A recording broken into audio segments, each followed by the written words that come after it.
Praise the lord. క్రీస్తునందు ప్రియమైన వారలారా, క్షేమంగా ఉన్నారా? దేవుని కృప నీ పట్ల అధికముగా ఉన్నది గనక అధైర్యపడకము. మన ప్రభువును రక్షకుడైన యేసు నామమున నా వందనాలు మీకు తెలియచేస్తున్నాను. దేవుడు మరి ఒక దినము మనకు అనుగ్రహించి ఈ దినమున ఒక ఆదరణకరమైనటువంటి వాగ్దానాన్ని దేవుడు బయలుపరిచాడు. ఆ వాగ్దానము, నీ హృదయమును కలవరపడనీయకము, కార్యము జరుగుచున్నది. ఆమెన్. ఈ మాట యేసు ప్రభు తన శిష్యులతో చెప్పాడు. యోహాను సువార్త 14వ అధ్యాయము 1వ వచనములో ఈ మాట ఉంది. మీ హృదయమును కలవరపడనీయకుడి, దేవుని యందు విశ్వాసముంచుచున్నారు, నా యందును విశ్వాసముంచుడి. ఆమెన్. ఎవరు కలవరపడతారు? విశ్వసింపని వారు కలవరపడతారు. విశ్వసించేవారు కలవరపడరు. ఈరోజు యేసు క్రీస్తు నందు నీవు విశ్వాసముంచి ఉండి దేవుని బిడ్డవుగా, దేవుని కుమారుడవుగా ఉన్నావు గనక నీ హృదయములో నీకు కలవరము అవసరము లేదు. నీవు దేనిని గురించి కలవరపడవలసిన అవసరము లేదు. ఎందుకంటే దేవుడు నీ పక్షమున ఉన్నాడు. యేసయ్య నీ పక్షమున ఉన్నాడు గనక నీ హృదయములో నీవు కలవరపడకూడదు. శిష్యులు ఈ సంగతి ఎరుగక వారు కలవరపడ్డారు.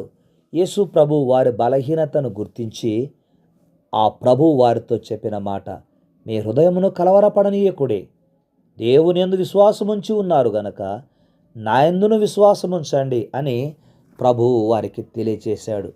ఈ లోకములో విశ్వాసులు దేనిని గురించి కలవరపడకూడదు.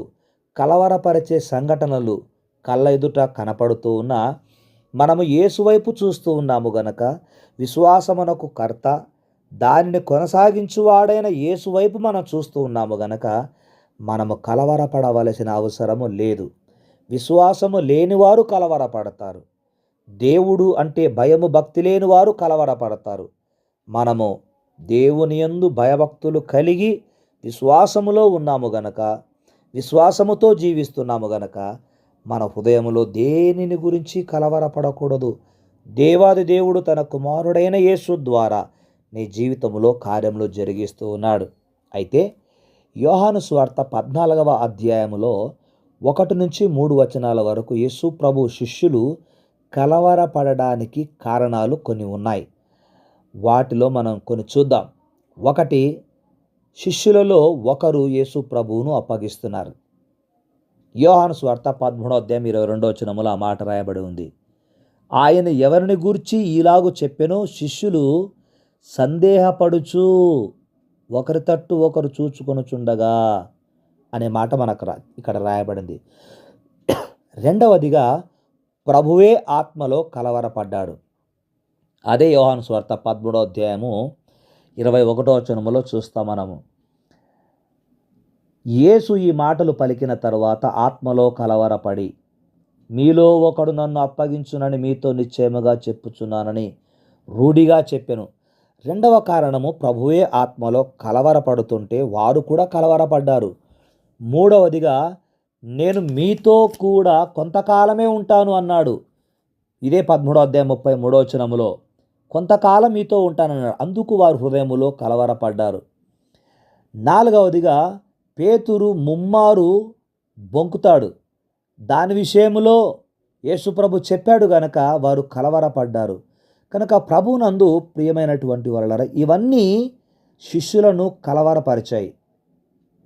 అన్నిటికీ పైగా ప్రభువు వెళ్ళిపోతూ ఉన్నారు అన్న ఆ మాట వారిలో ఎక్కడ లేని భయాన్ని పుట్టించింది. దీనికి విరుగుడు, దేవుని యందు విశ్వాసముంచుచున్నారు, నా యందును విశ్వాసముంచుడని ప్రభు చెప్పాడు. నేను వెళ్ళిపోతున్నానని మీరు భయపడుతున్నారు, నేను వెళ్ళిపోతున్నానని మీరు కలవరపడుతున్నారు.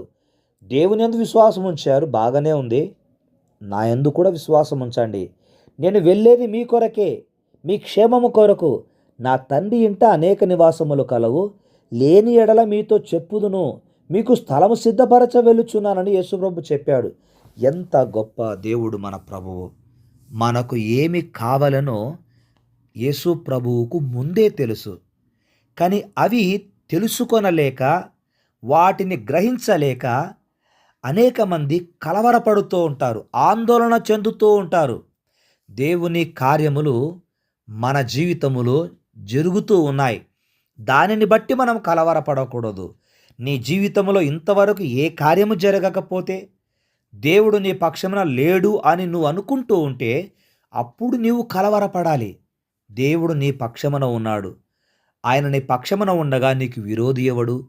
కనుక నీవు కలవరపడవలసిన అవసరము లేదు. యేసుక్రీస్తు వారు నీ జీవితములో కార్యము జరిగిస్తూ ఉన్నాడు. కనుక ప్రభువునందు ప్రియమైన వారలరా, నిన్ను ప్రేమించే ప్రభువు నీ అవసరతను గుర్తించి నీకు ఆయన ఈ వాగ్దానము జ్ఞాపకం చేశాడు. కనుక ఈ వాగ్దానము నిన్ను ఆదరిస్తూ ఉంది అని నేను విశ్వసిస్తూ ఉన్నాను. విశ్వసించువాడు కలవరము చెందాడు. దేవునికి స్తోత్రం. కనుక నీవు ప్రభువునందు విశ్వాసం ఉంచి ఉన్నావు గనక, ప్రభువు నీ జీవితంలో కార్యములు జరిగిస్తూ ఉన్నాడు గనక, నీ హృదయమును కలవరపడనీయకము. ఇట్టి కృప దేవుడు నీకు దయచేయునుగాక. ప్రార్థన చేసుకుందాం. పరిశుద్ధుడు అయిన మా తండ్రి, నేటి దినము నా రక్షకుడైన యేసయ్య పలికిన మాట, నీ హృదయములను కలవరపడనీయకుడి, దేవుని యందు విశ్వాసం ఉంచుచున్నారు, నా యందును విశ్వాసం ఉంచుడి అని చెప్పిన మాట ఎంతో ఆదరణ కలగచేసింది. ప్రభువునందు విశ్వాసం ఉంచిన వారందరినీ కూడా మీరు నాయన దర్శించారు. నేటి దినము వాగ్దానము చేత కార్యములు జరుగుతూ ఉన్నవని జ్ఞాపకం చేసి ఆదరించారు. మీకు వందనాలు.